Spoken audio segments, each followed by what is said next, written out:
Hello everyone, and welcome to the Manifesting House, where we discuss easy, effective methods you'll want to commit to. Just under 10 years ago, I was introduced to the law of attraction through Rhonda Byrne's The Secret. This was a pivotal point in my life that set me on an entirely new course. I have been studying this topic and its subtopics ever since, but just like you, I still consider myself a student too, constantly learning the meanings of life and the secrets to productivity and personal greatness. Whenever I learn something new, I'm eager to share it with you and really with anyone who's interested.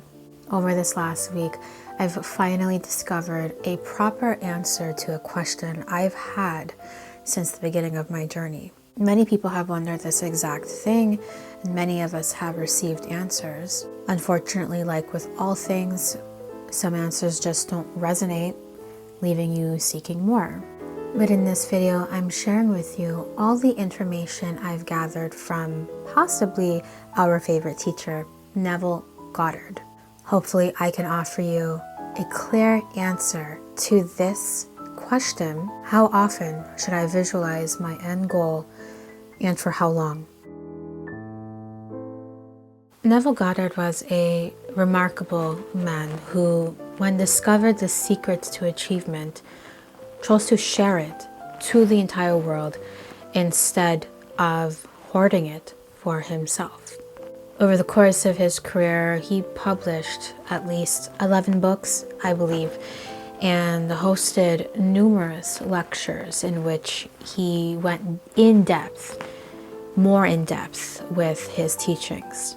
Gathering all of his works and words can feel like a scavenger hunt at times. You may have a piece of the puzzle that I don't have, and vice versa. And that is why I absolutely love YouTube, because it acts as a community for people like you and people like myself who are all interested in this topic. It's a community where we can all share what we've learned and learn from each other. In 1948, Neville Goddard held a seminar in which he taught 5 crucial lessons to achieving anything you want in life. At the end of this seminar, there was a question and answer period in which members of the audience could ask more questions to gain even more clarity. I have recently come into these transcripts and thankfully into a whole world more of information that I previously didn't have access to, not even through watching all of my favorite YouTubers on this topic. In 1948, while at this seminar, a member of the audience asks this question: how often should I perform the imaginal act? A few days or several weeks? That's the exact question. To which Neville replies, the desire to repeat the act of prayer is lost, having been replaced by the feeling of accomplishment. You cannot persist in wanting what you already have. If you assume you are what you desire to be, to the point of ecstasy, you no longer want it. He then goes on to say, if, however, you do not reach the point of satisfaction, repeat the action over and over again until you feel as though you touched it and virtue went out of you. The act of prayer is a term I've noticed that Neville uses to describe imaginal acts, or in our words, in the modern day term, the act of visualization, the technique of visualization. So regardless of your religious beliefs, please do not be put off by this verbiage. I personally would also add scripting, affirmation to that blanket term, act of prayer. When analyzing Neville's works and when reading his answer to this exact question, it becomes clear that techniques are only ever to be used as temporary vehicles that transport you to another state of being. A state of being what you desire, as opposed to the state of being the person who desires it. The techniques themselves are only ever necessary if you can't, for whatever reason, just accept that what it is that you prefer is already yours.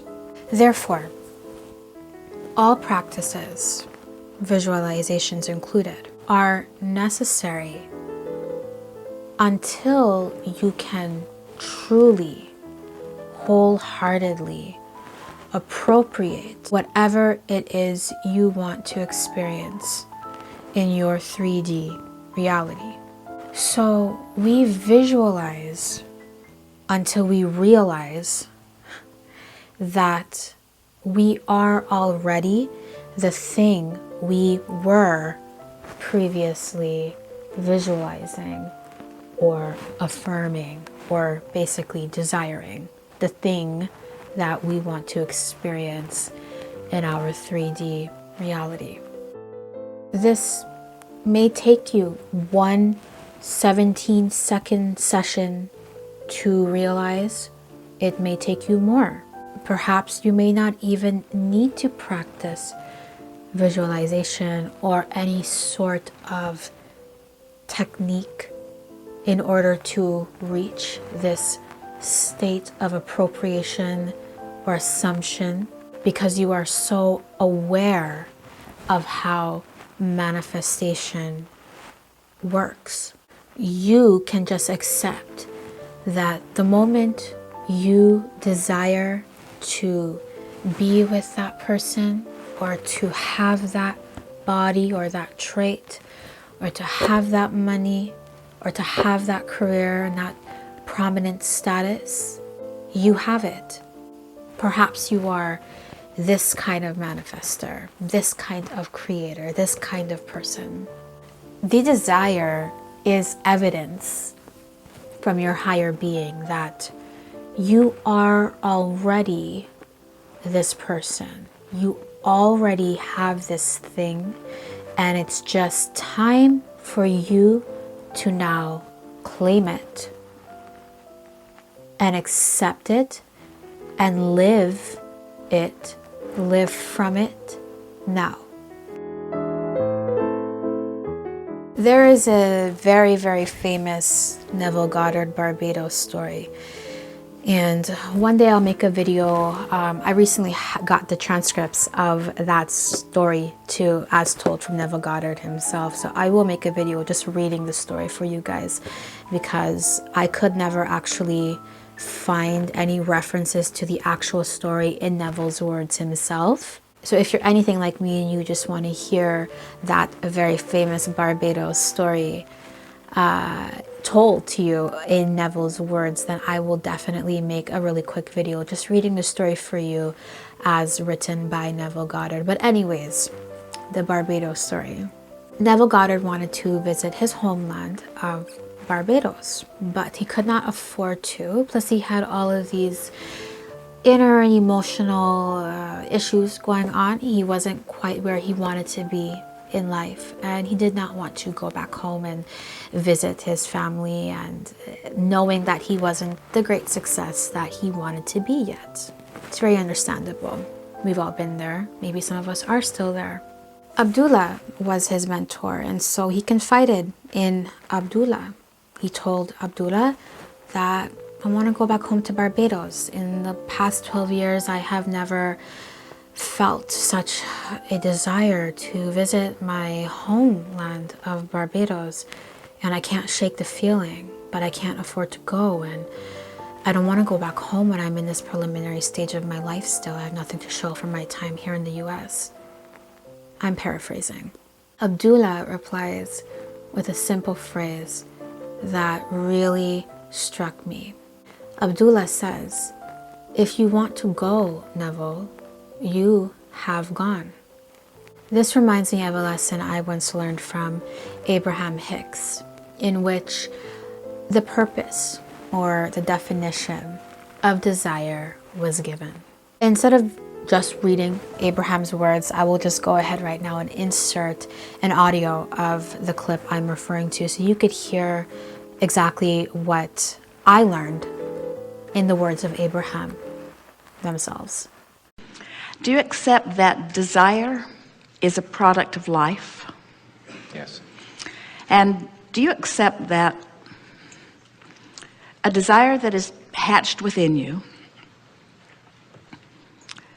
means that life has caused you to ask,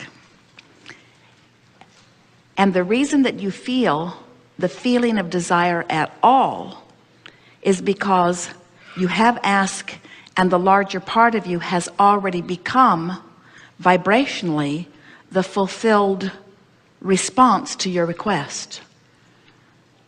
We're very specific about that wording. In other words, can you feel with us for a minute that desire itself, the feeling of desire, of the accomplishing of it or of the not having of it, that the very desire itself means that the larger part of you has already achieved the request, and that everything that you feel around the desire, if you feel exhilarated, it means you've caught up with it. If you feel discouraged, it means you haven't caught up with it. But can you hear us when we say that desire means, the fact that a desire exists at all means that a larger part of you has gone to a place that the rest of you either has or hasn't gone?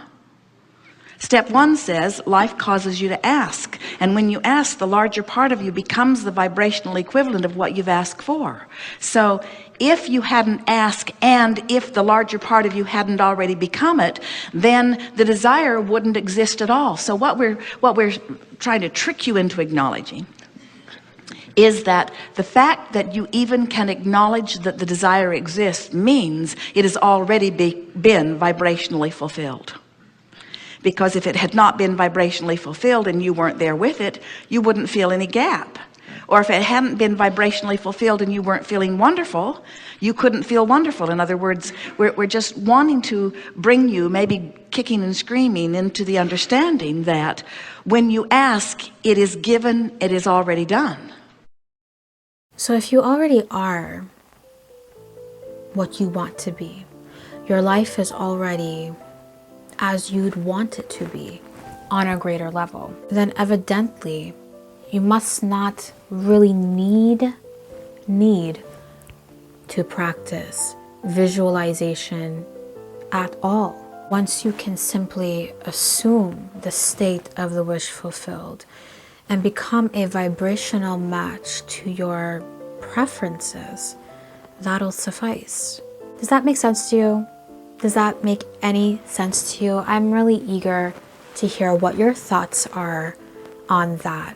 What do you think the role of visualization, affirmations, all of these sorts of techniques that we love to practice, what do you think their roles are in manifestation? Let me know in the comment section down below. I suppose visualizations, affirmations, scripting, and all of these sorts of wonderful techniques that we've all come to know and love are activities that we can use to keep us in alignment with that which we desire, to keep us in a proper state of appropriation / assumption with our desires, with the state of the wish fulfilled.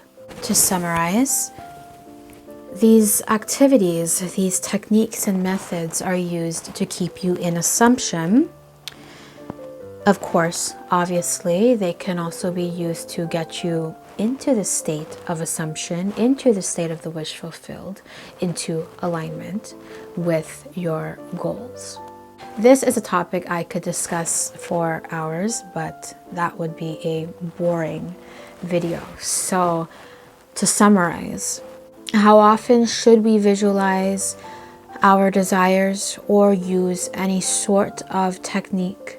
We practice these techniques, any technique, for as long as it takes us to get into the state of the wish fulfilled.